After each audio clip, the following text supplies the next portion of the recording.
अतीत का वर्तमान से बहुत गहरा होता है और कहानियां वर्तमान की अतीत पहले से गहरा होता है। जिन महान आत्मा का जन्मदिन मनाने के लिए आज हम यहाँ इकट्ठा हुए हैं, चलिए उनके पहले जीवन के बारे में आपको कुछ बताते हैं। क्रिश्चियन फ्रेडरिक सैमुअल हैनेमन, जिनको दुनिया आज होम्योपैथी के जनक के नाम से जानती है, उनका जन्म 10 अप्रैल 1755 को दक्षिण पूर्व जर्मनी के एक छोटे से शहर मिशन में एक चित्रकार क्रिश्चियन गॉटफ्रीड हैनेमन के घर हुआ। किंतु युवा सैमुअल अपने परिवार की परंपरा का निर्वाह नहीं करना चाहते थे। बचपन से ही उनकी ज्यादा दिलचस्पी थी साइंस और मेडिसिन की तरफ। तभी तो अपने परिवार को पीछे छोड़ते हुए उन्होंने एक कदम आगे बढ़ाया मेडिसिन की तरफ और जा पहुंचे लिप्जिग सन 1775 में।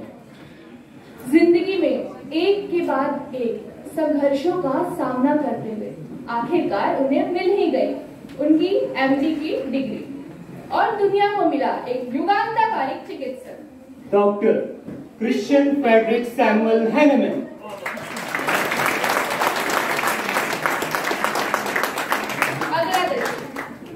वियना, हैनेमन की मुलाकात द ब्रदर्स ऑफ मर्सी अस्पताल के एक वरिष्ठ चिकित्सक डॉक्टर क्यूरन से। हेलो हैनेमन, आपका स्वागत है। बहुत बहुत धन्यवाद। और मैं आपसे बहुत ज्यादा प्रभावित हूँ और यही नहीं, मैं आपसे बहुत ज्यादा प्रेरित भी हूँ। बहुत बहुत धन्यवाद आपका। अब ये देखना था कि ये प्रेरणा हैनेमन के जीवन को किस दिशा में लेकर जाती। डॉक्टर हैनेमन के मेडिकल प्रैक्टिस की शुरुआत हेडस्टेड शहर से डॉक्टर रेजर के साथ।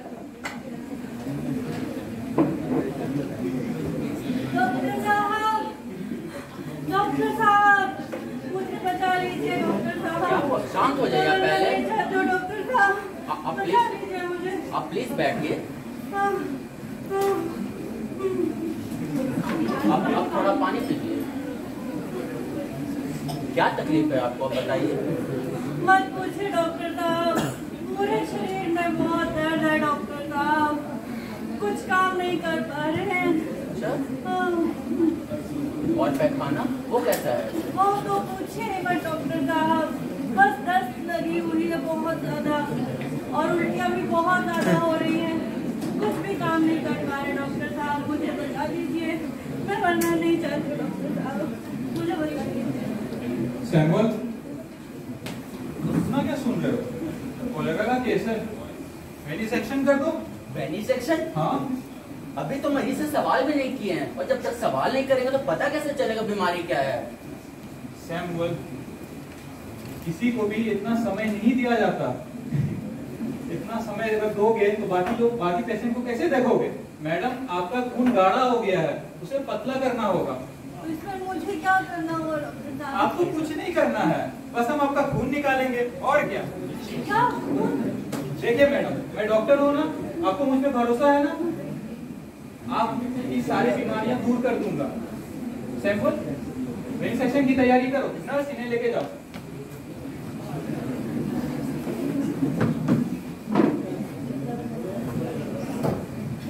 सर, वेनिसेक्शन इससे मरीज कमजोर नहीं हो जाएगा? सैमुअल, यहाँ पे जितने भी चिकित्सा है सब में वेनिसेक्शन का प्रचलन है। अगर वेनिसेक्शन नहीं करेंगे, कम से कम 4 से 5 पाउंड अगर खून नहीं निकालेंगे तो मरीज ठीक नहीं होगा। 4 से 5 पाउंड? ये कुछ ज्यादा नहीं है सर? ये बिशप का ऑर्डर है। अगर 4 से 5 पाउंड अगर खून नहीं निकालते हैं तो वो बार बार बीमारियों से ग्रसित होगा और तब हमें वेनिसेक्शन करना पड़ेगा। और वेनिसेक्शन तब तक करना पड़ेगा जब तक वो बेहोश नहीं हो जाता। ऐसे ही चली आ रही थी उस समय की चिकित्सा व्यवस्था। केस प्रेगनेंसी का होता या वुफिंग का, इलाज वेनिसेक्शन ही होता था। जोंक से शरीर का खून निकलवाया जाता था। अगर थोड़ा सा भी बच जाता तो धमनी निचोड़ कर उसे भी निकाल लिया जाता। ऐसे में मरीज अपनी तकलीफ बताए भी तो कैसे, और डॉक्टर मान लेते थे कि वो ठीक हो गए हैं। लेकिन डॉक्टर हैनेमन के सोचने का तरीका कुछ अलग था। यह कैसी चिकित्सा प्रणाली है? पीड़ित को और पीड़ा? अरे ठीक होने का तो दूर, क्या इससे वो जीवित भी रह पाएगा? और अगर नहीं तो मुझे धिक्कार है ऐसी व्यवस्था पे। और यही नहीं, अगर मैं उसे जीवित नहीं रख पाया तो मुझे डॉक्टर कहलाने का कोई अधिकार नहीं। बहुत कर लिया सोच विचार, पर वो समझ न पाए ये उपचार। क्या मैं खुद को कहूँ चिकित्सक? क्यों ना हो ऐसी चिकित्सा पर धिक्कार। छोड़ दिया सब बना बनाया, छोड़ दिया सब बना बनाया, रोजी रोटी का जुगाड़ लगाया। था वो 12 भाषाओं का जानने वाला, किताब अनुवादन में फिर से ध्यान लगाया। इन्हीं किताबों में से एक किताब थी किलन मैटेरिया मेडिका, सन 1790, हैनेमन और किलन मैटेरिया मेडिका।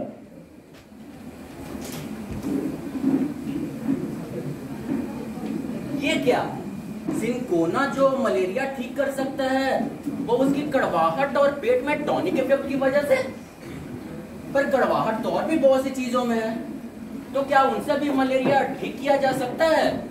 ये जिज्ञासा ही थी जिसने मास्टर हैनेमन को प्रेरित किया सिंकोना का प्रयोग करने के लिए खुद के ऊपर।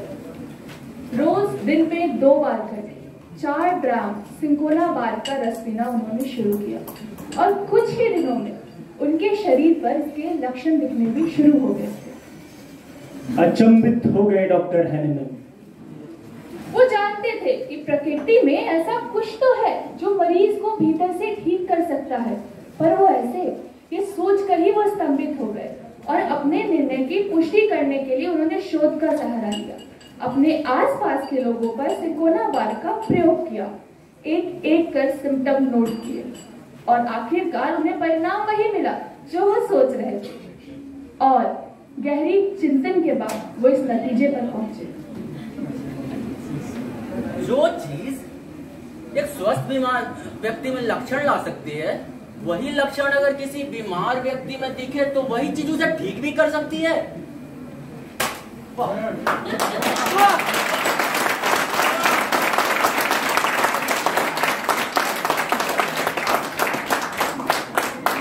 इसी सोच को और मजबूत बनाने के लिए अगले 6 साल उन्होंने इस प्रक्रिया पर और खोज की और सन 1796 में पुष्टि हो गई कि सम को काटे है हरदम, नहीं विषम सम को मात दे। उपचार वही जो अंत आधारे, वह नहीं जो बाहर आघात दे। और इसी से उत्पत्ति हुई एक नई चिकित्सा पद्धति जिसका नाम था होम्योपैथी, और दुनिया के सामने मिशन के सैमुअल बन गए master doctor Christian Friedrich Samuel Hahnemann.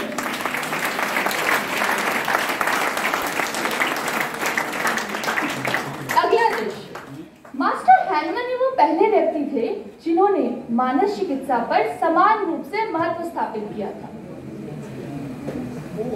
Doctor Hahnemann, कोठा पे आपका स्वागत है। बहुत बहुत धन्यवाद आपका।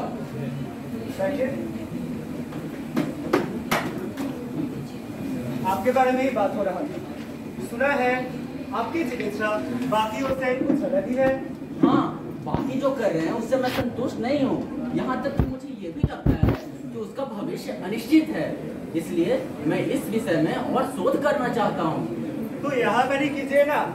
आपको जो भी कुछ करना है आप मेरे इस हंटिंग कैसेट पे ही कर सकते हैं। अगर मैं यहाँ मानसिक रोगियों का इलाज आपके स्थान पे करूँ तो आपको कोई तकलीफ तो नहीं होगी? अरे अरे अरे नहीं, कुछ कोई भी दिक्कत नहीं होगी। आपको जगह चाहिए ना मानसिक अस्पताल बनाने के लिए, तो आप यहाँ पर ही कर सकते हैं। बहुत बहुत धन्यवाद आपका। अच्छा ठीक है, बैठिए, हम आते हैं। बहुत बहुत धन्यवाद। ड्यूक से अनुमति मिलते ही सन 1792 में मास्टर ने गोथा में दिमागी मरीजों का इलाज करना शुरू किया। सब कुछ सही चल रहा था। ऐसे में एक दिन क्लोकिनब्रिंग नाम के एक मरीज उनके पास आए।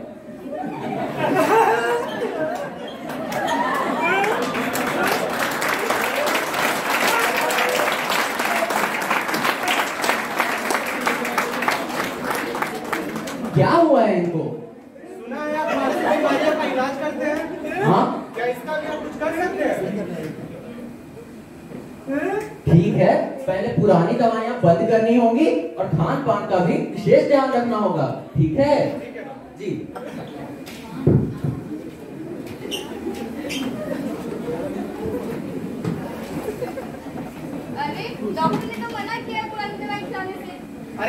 का जो डॉक्टर है उसे कुछ नहीं आता। लेकिन मरीज के रिश्तेदारों ने उनकी बात नहीं मानी और पेशेंट की हालत बिगड़ने लगी और आखिरकार उसकी मृत्यु हो गई।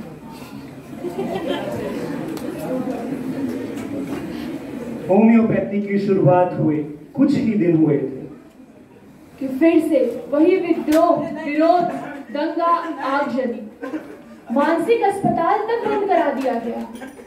सरल नियति है चलते जाना, गिरते जाना, संभलते जाना। मुमकिन है राह भटक सा जाए, पर हौसला अभी कबा तो नहीं है, सफर अभी कबा तो नहीं है।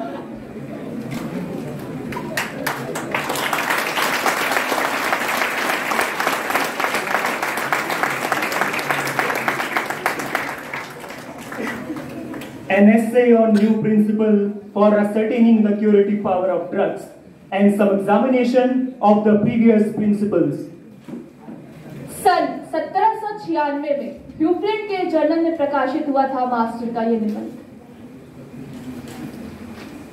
इसका भी खूब विरोध हुआ, खूब हुई आलोचना, पर बढ़ते ही जा रहे थे हैनेमैन, मुश्किल था उनको रोकना।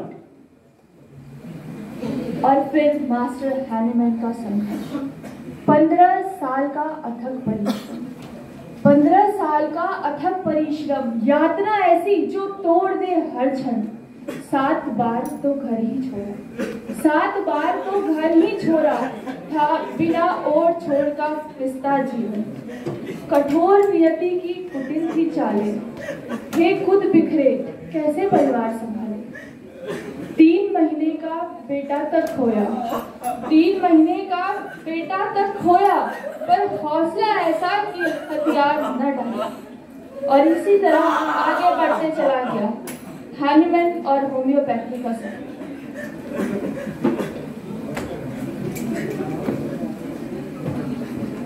अगले कुछ साल ऐसे ही बीते और फिर सन 1810 जब प्रकाशित हुआ मास्टर हैनेमैन की जिंदगी का सबसे महत्वपूर्ण काम, ऑर्गेनॉन ऑफ रैशनल मेडिसिन का पहला संस्करण, और इसके बाद शुरू हुई उनके जीवन की वो भयानक लड़ाई। किताबें जला दी गई ऑर्गेनॉन की, किताबें जला दी गई ऑर्गेनॉन की, दफना दिया गया वो दवाई का बक्सा। उस पद्धति पर तो लाख सवाल उठे।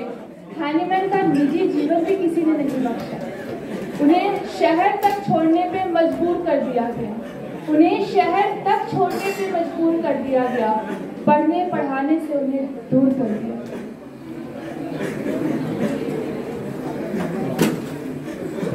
इतने विरोध के बाद भी सन 1819 में मास्टर ने प्रकाशित किया ऑर्गेनॉन ऑफ मेडिसिन का दूसरा संस्करण। इसकी प्रस्तावना में उन्होंने कहा,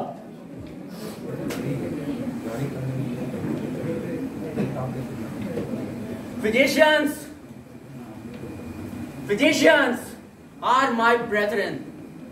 I have nothing against them personally. The medical art is my subject. शुरू ऐसे जरूर किया, पर मोटो में ऑडी सैपेरे डालकर ये बता दिया कि वो डरने वालों में से नहीं है और होम्योपैथी का विस्तार करने से रोकना मुश्किल नहीं, नामुमकिन।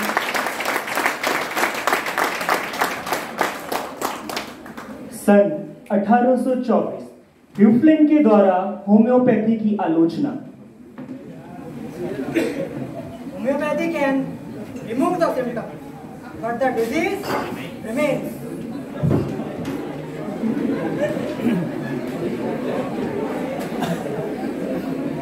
मास्टर की क्लिनिक का दृश्य।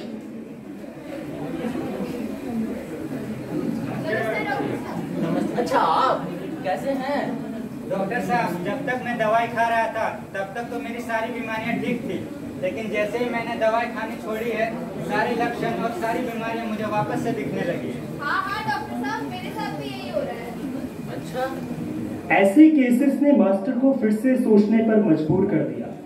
1816 से 1828 तक 12 साल लगातार अविश्वसनीय प्रयास के बाद उनको मिला क्रॉनिक मायज़म का तत्व। फिर 1829 में उन्होंने अपने ऑर्गेनल ऑफ मेडिसिन के चौथे संस्करण में थ्योरी ऑफ क्रॉनिक डिजीज को भी जोड़ दिया। अगला दृश्य मैडम जोहाना की मृत्यु का दृश्य। जीवन फिर एक बार बिखर गया, जीवन फिर एक बार बिखर गया था जो नींव वो किधर गया। 48 बरस का दामन छूटा, 48 बरस का दामन छूटा, मानो जान तो बची पर जीवन बिखर गई वो निशा प्यार, बिखर गई वो निशा प्यार की, उजड़ गई सब यादें यार। बेटियां आई लाख संभाली, बेटियां आई लाख संभाली, पर मैडम जोहाना तो उनके जीवन का सार।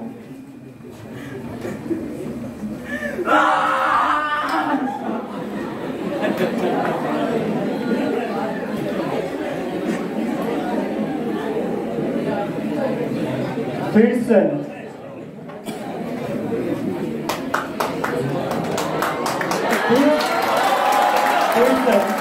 1834 में मैडम मैरी मेलिनी उनके पास आई अपनी त्वचा की बीमारी का इलाज कराने। इतनी प्रतिभावान महिला से मिलकर, इतनी प्रतिभावान महिला से मिलकर मास्टर को फिर से अपनी जिंदगी में खुशियों की झलक दिखी और सन 1835 में उन्होंने अपनी दूसरी शादी करी मैडम मैरी मेलिनी से।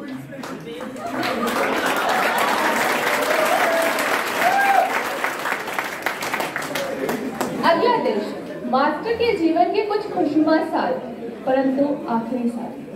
बिछड़ी खुशियां गलियारे आई, बिछड़ी खुशियां गलियारे आई, फिर बसंत की बहारें आई, फिर से फूटा प्यार का झरना, अभिनंदन की पुकारे आई। पढ़ने पढ़ाने का दौर आ गया, पढ़ने पढ़ाने का दौर आ गया, लौटा सम्मान, जोश पुरजोर आ गया। बने आम खास सबके उपचारक, बने आम खास सबके उपचारक, रुख हवाओं का फिर उनकी ओर आ गया। जिस क्रिश्चियन फ्रेडरिक सैमुअल हैनेमन को पढ़ने के लिए घर से पैसे नहीं मिलते थे, अपनी पढ़ाई करने के लिए शुरुआती दिनों में इतनी मेहनत करनी पड़ी, जिनके पास अपने बच्चों को खिलाने तक के पैसे नहीं थे, वही master doctor Christian Friedrich Samuel Hahnemann आज एक शाही जीवन जी रहे थे। और ये सब कुछ मुमकिन हो सका होम्योपैथी की बदौलत। उनकी अकल्पनीय इच्छा शक्ति के आगे उन्हें रोक पाना और उनसे जीत पाना मुश्किल था। इतनी सारी मुश्किलों का सामना करते हुए भी उन्होंने एक नई चिकित्सा व्यवस्था की शुरुआत करी, होम्योपैथी। ये जो सिलसिला है सवालों जवाबों का, ये मोहताज नहीं है सिर्फ किताबों का। ये जो सिलसिला है सवालों जवाबों का, ये मोहताज नहीं है सिर्फ किताबों का। सीखने सिखाने को एक जिंदगी काफी होती है, सीखने सिखाने को एक जिंदगी काफी होती है। यूं ही चलन नहीं है गुरु शिष्य के रिवाजों का। और इसी तरह होम्योपैथी की श्रृंखला में जुड़ते चले गए लोग। Doctor ML Tyler, doctor JT Kem, doctor Stuart Close, doctor Boning Hasan और न जाने कितने ही लोग, और ये कारवां बढ़ता ही चला गया। होम्योपैथी की जली मशाल बुझ जाएगी, ये भ्रम न पालो, और अगर कोई चाहे उसे बुझाना तो तुम्हें शपथ है जला के रखना। NIH वालों, NIH वालों।